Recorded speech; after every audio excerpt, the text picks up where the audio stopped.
Let me see, where should I start? The Overcome an Obstacle bike ride was the title, and I guess the platform is What Obstacle.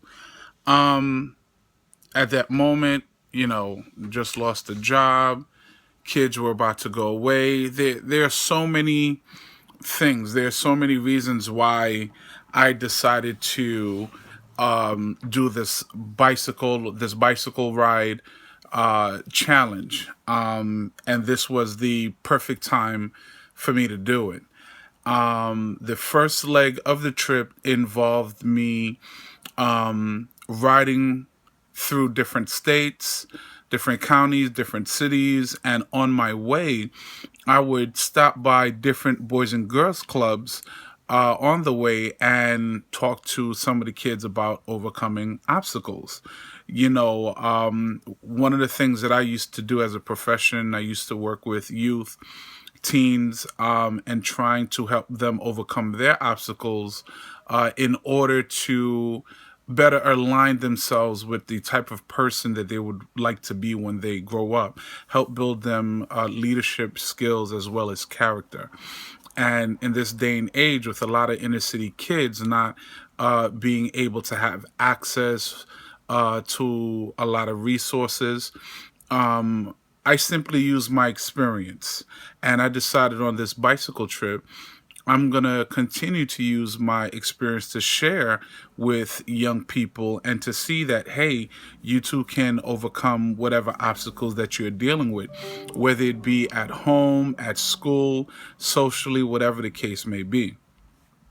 Now, what better way to try to get this message across than to see big this big guy riding on a bicycle, cross state lines, so that's what I did, because I definitely believe, it's cliche, the children are our future.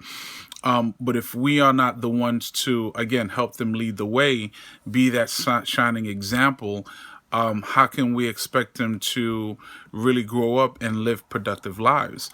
And the second part of that was me making it to Alabama. Alabama is where I overcame one of my first major hurdles, and that was learning how to swim. I had a childhood tragedy. Me and my brothers, we and one of my cousins, we went to Coney Island Beach, and unfortunately, my cousin didn't make it back. I don't know if he drowned, whatever it was, his body went into shock. We were kids. I was like 11, 10. I'm the eldest. Everybody else was younger. And, I was scared of the water. So, and I was the one that had to pull him out the water. So, making it back to my college town, which is in Huntsville, Alabama, that is where I learned not only how to swim, but still being a big guy, I ended up becoming a lifeguard. And having to learn how to swim and become a lifeguard was one of the first real major obstacles that I've had to overcome. And I was so proud of that. And because, now, I'm not working. I don't know what to do with my life, midlife crisis. I don't know what to say. I'm like, you know what? Let me go back to the very beginning of where I actually committed and I didn't give up in overcoming an obstacle of fear, and that was water. And I learned how to swim. And I talked to the kids about that in my journey, because once I made it to Alabama, I went back to my old alma mater, and the first thing I did once I made it on campus, I went straight to the swimming pool. Because this is where I first overcame my major obstacle, and the skills that I learned as a lifeguard helped me in my adult life.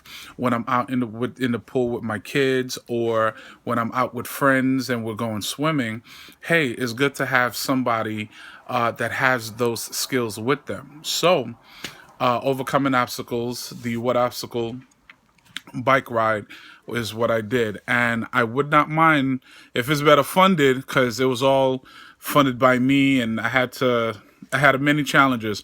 But quite honestly, I would not mind doing another bike ride, if I have better support, because I learned a lot of lessons.